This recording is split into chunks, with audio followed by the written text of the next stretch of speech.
आप देख रहे हैं अनहोनी। तो चलिए बढ़ते हैं आज की इस कहानी की ओर। जब मैं पश्चिम बंगाल और असम की सीमा से लगे उस छोटे से स्टेशन पर उतरा तो उस समय शाम की स्याह कालिमा धरती पर फैलने लगे थे। आकाश में काले भूरे बादल घिर चुके थे। हवा में भी सनसनाहट थी। मैं जानता था कि किसी भी वक्त बारिश आ सकती है, मगर फिर भी चल पड़ा मैं। 4-5 दिन पहले मुझे राय चौधरी मजमूदार जी का रजिस्टर्ड पत्र मिला था। पत्र में उन्होंने मुझे तुरंत सारूपेटा आने का आग्रह किया था। एक अटैची में कुछ कपड़े और ज़रूरत के सामान रखकर दूसरे ही दिन मैं चल पड़ा वाराणसी से।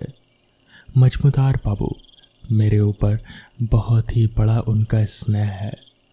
सन 1950 में मेरा उनसे परिचय हुआ था।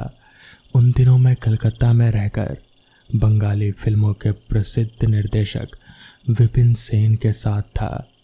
मजमूदार बाबू के कई मकान थे कलकत्ता में। इनके अलावा 2 स्टूडियो भी थे। उन्होंने शादी नहीं की थी। मेरा ख्याल है कि उनके पास काफ़ी धन था और जायदाद थी। उनकी एक भांजी थी, यानी कि बहन की लड़की, नाम चारुलता। काफ़ी सुंदर और आकर्षक थी चारुलता। उम्र यही कोई 21-22 के आसपास। वैसे मैं विपिन सेन के साथ ज़रूर रहता था सहयोगी के रूप में, लेकिन इसके अलावा बंगाल के शाक तंत्रों में संबंधित साहित्य पर व्यक्तिगत रूप से खोज और शोध कार्य भी किया करता था मैं। बांग्लादेशी शाक्त तांत्रिकों, साधकों और शुद्ध पुरुषों का अभाव नहीं था। उनकी साधना, तपस्या और चमत्कारों के रहस्य की गहराई में उतरकर उनके तथ्यों का परिचय होने की लालसा मेरी कभी कम ही नहीं हुई। उन दिनों विपिन बाबू वैसे ही एक तांत्रिक योगी और चमत्कारी महापुरुष की जीवनी पर आधारित एक बंगला फिल्म बनाने की बात सोच रहे थे। जब उन्हें ये मालूम हुआ कि मैं तंत्र मंत्र में गहरी रुचि रखता हूँ और बंगाल के तांत्रिकों, साधकों और चमत्कारी सिद्ध महात्माओं के प्रति मुझ में गहरी आस्था है, इन सब से अतिरिक्त मैं इन तमाम विषयों में खोज और शोध भी कर रहा हूँ, तो इसलिए उन्होंने मुझे तुरंत बुलाया और बंगाल के किसी तंत्र साधक की जीवनी पर कहानी लिखने के लिए कहा। 1 हफ्ता के अंदर मैंने कहानी तैयार कर दी।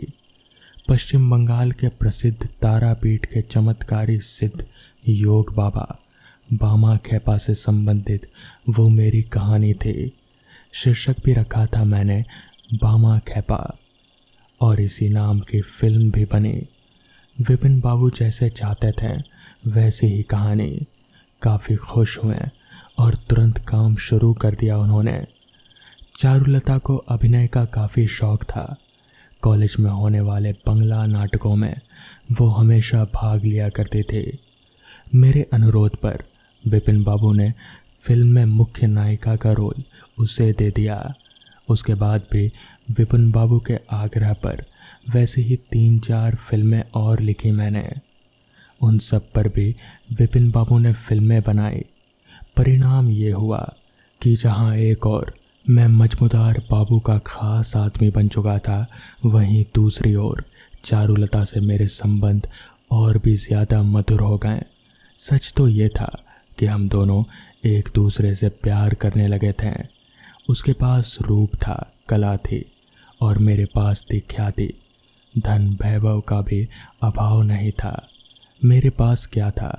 साहित्य और थोड़ी बहुत पूंजी। मगर चारुलता इस सच से भली भांति परिचित थी कि उसकी सफलता का कारण भी मैं ही हूँ, इसलिए वो मुझे दिल से चाहने लगी थी। लेकिन हम दोनों का संबंध ज़्यादा दिनों तक टिका नहीं। अचानक विपिन बाबू की मौत हो गई और मुझे कलकत्ता छोड़कर नौकरी के सिलसिले में दिल्ली जाना पड़ा। चारुलता से चिट्ठी के द्वारा संपर्क बना रहा। मजमूदार बाबू भी कभी कदार पत्र लिखा करते थे। बाद में वो चिट्ठी संबंध भी टूट गया। ऐसा लगा कि बाप बेटी दोनों मुझे भूल गए थे। दोनों में से किसी को भी सूध नहीं रही मेरी। इस घटना को पूरे 20 साल हो गए। इस बीच मुझे अचानक मजमूदार बाबू का वो रजिस्टर्ड पत्र मिला तो मैं चौंक पड़ा। पत्र से ये भी मालूम पड़ा कि कलकत्ता के दोनों स्टूडियोज बेचकर वो आसाम बंगाल के उस निर्जन प्रदेश में कोई पुरानी हवेली खरीद कर बस गए थे। जब मैं उस छोटे से स्टेशन से बाहर निकला तो अंधेरा और गहरा हो गया था। वहाँ से सारूपेटा के लिए एक पतली पथरीली सड़क गई थी। सवारी का कोई साधन नहीं था। माहौल में घोर निस्तब्धता छाई हुई थी और छाया हुआ था गहरा अंधकार। उस चिपचिपे अंधकार में आंखें गड़ाकर किसी तरह मैं आगे बढ़ने लगा। अचानक बूंदाबांदी शुरू हो गई थी। किसी तरह 2 मील का निर्जन सुनसान रास्ता तय कर जब मैं सारूपेटा पहुंचा तो उस समय रात के 9 बजने वाले थे। चारों तरफ वैसा ही गहरा सन्नाटा था जैसा बेहद सुनसान इलाकों में पाया जाता है। वो बूंदाबांदी चलते समय जो शुरू हुई थी वो अब जोरदार बारिश में तब्दील हो चुकी थी। धरती पर उमस और जंगली जो पेड़ पौधे थे उनसे एक अजीब सी गंध आने लगे थे। बारिश से बचने के लिए मैं एक झोपड़ी नुमा दुकान के छज्जे के नीचे खड़ा हो गया। सोचा था बारिश थमने पर हवेली का पता लगाऊंगा, मगर तभी किसी ने अचानक मेरे कंधे पर हाथ रखा और उत्फुल्ल आवाज़ में कहा, शर्मा हो ना। उस आवाज़ और स्पर्श दोनों को मैंने पहचान लिया। ये राय चौधरी मजमूदार थे। उनके एक हाथ में छाता था और दूसरे हाथ में थी लालटेन। अपनी अटैची ज़मीन पर रखकर मजमूदार बाबू से लिपट गया मैं।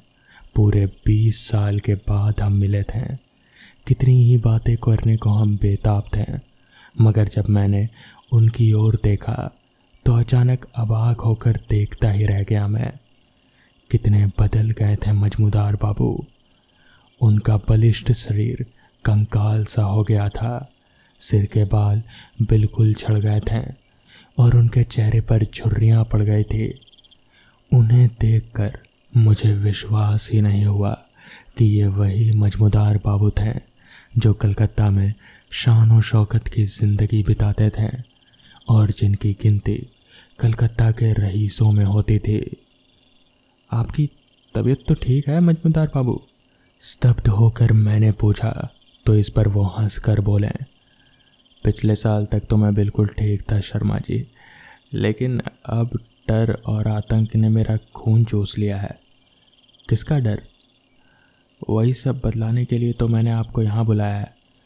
चलो हवेली में चलकर बात करते हैं। बाहर की तरह हवेली के भीतर भी अंधकार भरा था।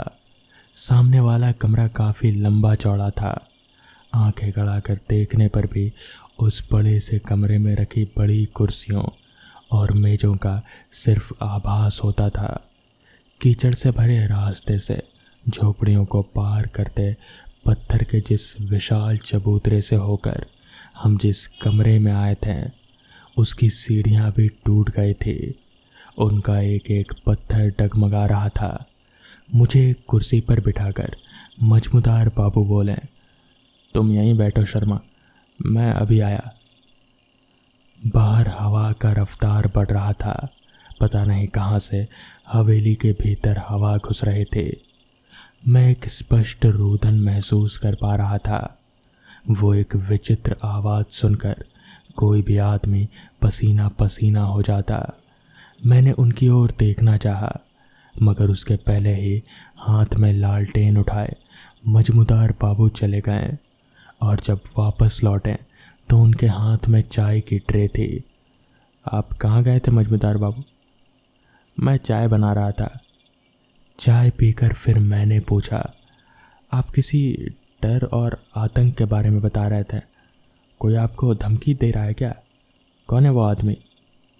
ऐसी कोई बात नहीं है, वो बोले। दरअसल मैं बहुत ही भयावह चक्कर में फंस गया हूँ शर्मा जी। इस पर मैंने चौंक कर पूछा, कैसा चक्कर? मजमूदार बाबू जरा देर चुप रहकर अस्फुट से आवाज में बोले, तुमने तंत्र मंत्र में बहुत खोज की है, शायद अशरीरी शक्तियों के बारे में कुछ पढ़ा सुना होगा। आपका मतलब है प्रेत आत्माओं से? तभी वहां पर एक तेज हवा का झोंका आया, ठंडी बरसाती हवा जैसे पूरे शरीर को सिहरा कर चली गई। पानी फिर से जोर से बरसने लगा, हवा भी बहुत तेज हो गई थी। हवेली के खिड़की और दरवाजे जोर जोर से हिल रहे थे और उनसे रुदन जैसी अजीब सी आवाज़ निकल रहे थे। पूरी हवेली में ऐसी आवाज़ें सुनाई दे रही थी। मजमूदार बाबू ने सिर हिलाकर कहा, हाँ, प्रेत आत्माएं। पर प्रेत आत्माएं कहाँ है? मजमूदार बाबू ने बतलाया कि हवेली प्रेतग्रस्त थी। कलकत्ते के शोर शराबे से दूर एकांतवास के लिए उन्होंने वो हवेली सिर्फ 20,000 रुपये देकर खरीद ली। हवेली में 40 कमरे और 16 बारांदियाँ थी। बीच में एक काफ़ी लंबा चौड़ा तहखाना था जो ना जाने कब से बंद पड़ा था। मजमूदार बाबू की सारी बातें सुन मैंने पूछा, इस हवेली का सौदा जब आप कर रहे थे तब आपने इसके मालिक से इस बारे में दरख्वास्त नहीं की? मैंने पूछा नहीं, बस यही गलती हो गई मुझसे। और फिर बोले, वास्तव में देखो शर्मा, सच बताऊंगा, मिट्टी के दाम पर मिल रही थी इतनी बड़ी हवेली, इसलिए लालच में आ गया था मैं और मैंने ख़रीद लिया। अच्छा, कौन था इस हवेली का मालिक? पता नहीं, चूड़ामणि सान्याल बोलकर कोई आदमी था। अब वो यहाँ है ही नहीं, पता नहीं अपने पूरे परिवार को लेकर कहीं चला गया।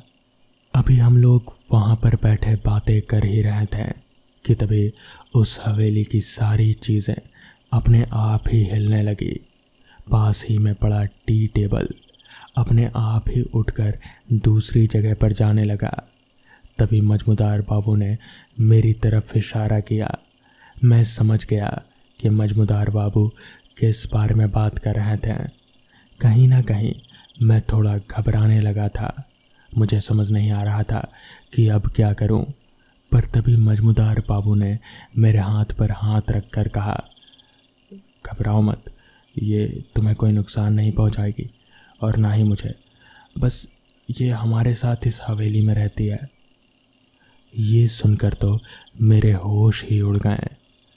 हमारे साथ अब प्रेत आत्माएं भी इस हवेली में रहेगी, ये सुनकर तो मेरे पैरों तले ज़मीन ही खिसक गई। जिसके बाद मैं वहाँ बस उसी रात रुका। उसके बाद मैं अगली सुबह वापस दिल्ली आ गया। सोहम एक बहुत अच्छा स्विमर था। उसे राष्ट्रीय स्तर पर तैरने में गोल्ड मेडल भी मिल चुका था। एक बार सोहम अपने दोस्तों के साथ घूमने गया हुआ था। वहाँ उन लोगों ने पास के तालाब में तैरने का प्लान बना लिया। सबने तैयारी की और शाम के करीबन 5 बजे वो तालाब के पास जाने लगे। कहाँ जा रहे हो बच्चों?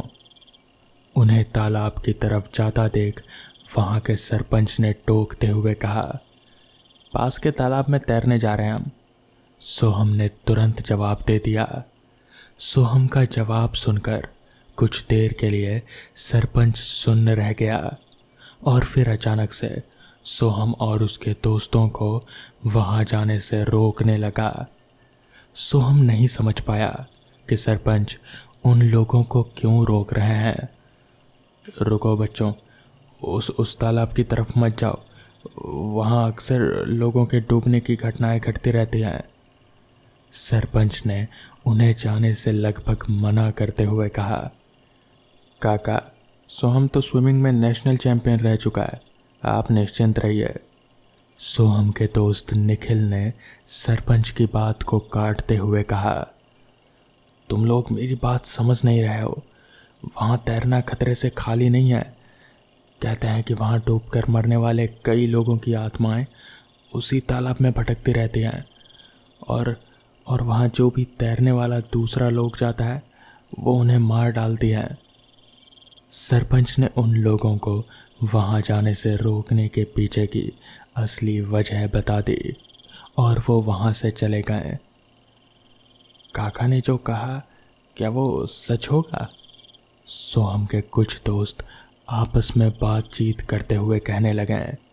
सोहम और निखिल इन सब बातों पर विश्वास नहीं करते थे। उन दोनों को छोड़कर बाकी सब ने वहाँ से जाने का फैसला बदल लिया। बाकी दोस्त वापस लौट गए और अब सिर्फ निखिल और सोहम ही तालाब की ओर बढ़े। दोनों ने कपड़े उतारे और जैसे ही वो तालाब में उतरने लगे कि निखिल के माँ का फ़ोन आया। निखिल तालाब में उतरते उतरते रह गया, मगर सोहम बिंदास होकर पानी में तैरने लगा। अचानक सोहम का पैर पानी में फंस गया। इस तरह की सिचुएशन उसने कई दफ़ा संभाली थे, मगर इस बार बात कुछ अलग थी। उसने कई बार कोशिश की वहाँ से निकलने की, मगर धीरे धीरे वो पानी में खींचा जा रहा था। उसने निखिल को आवाज़ लगाई, मगर जब तक निखिल का ध्यान उस पर जाता तब तक सोहम तालाब के बीचों बीच पहुंच चुका था। सोहम को ये एहसास हो रहा था कि पानी के अंदर से कोई उसका पैर खींच रहा है। उधर निखिल ने सोहम की आवाज़ सुनकर उसकी तरफ देखा तो उसे आश्चर्य होने लगा। नेशनल चैंपियन होकर भी सोहम की हालत देखकर उसे सरपंच की कही बात याद आ गई। निखिल सोहम के लिए पानी में कूदकर उसे बचाना चाहता था, मगर जब वो पानी में उतरने लगा तो अचानक उसे एक जोर का झटका लगा और वो तालाब के विरुद्ध उल्टी दिशा में जा गिरा। वो झटका इतना ज़्यादा था कि निखिल उठ भी नहीं पाया। सोहम ने एक बार पूरी ताकत लगाकर अपना फंसा हुआ पैर बाहर निकाला और वो किनारे की ओर आने लगा। जैसे ही वो किनारे के करीब पहुंचा तो एक बार फिर उसे लगा कि फिर से उसका पैर किसी ने पकड़ रखा है और वो उसे पानी में खींच रहा है। उसी हालत में सोहम की नज़र अपने पैरों की तरफ गई और उसे जोर का जैसे झटका लगा। उसे वहाँ पर कुछ हाथ नजर आए, एक नहीं, दो नहीं, बल्कि कई सारे हाथ। उन्हें देखकर घबराया हुआ सोहम बचाओ, बचाओ चिल्लाने लगा, मगर उसका कोई फायदा नहीं हुआ। निखिल के आँख के सामने ही उसका दोस्त, जो कि तैरने में माहिर था और गोल्ड मेडलिस्ट था, वो असहाय होकर तालाब में डूबता जा रहा था और निखिल चाहकर भी उसकी मदद नहीं कर पाया। करीबन आधे घंटे के संघर्ष करने के बाद सोहम पानी में पूरी तरह से डूब गया और मारा गया। इस हादसे का गवाह निखिल था, जिसने अपनी आंखों से वो सब कुछ देखा था, मगर वो किसी को कुछ कह नहीं पाया। पानी के उस झटके की वजह से उसका मानसिक संतुलन बिगड़ गया था। अब वो उसी तालाब के आसपास पागलों की तरह घूमता रहता है और उसे जो कोई भी दिखता है उससे बस इतना ही कहता है कि तैरना मना है। तो दोस्तों, ये थी आज की कहानियाँ। अगर आपको ये कहानियाँ पसंद आई हों तो वीडियो को लाइक और चैनल को सब्सक्राइब करना ना भूलें। तो मैं आपका दोस्त आर्यन जल्द ही मिलूँगा आपसे ऐसी ही नई कहानियों के साथ। तब तक के लिए अपना ख्याल रखें।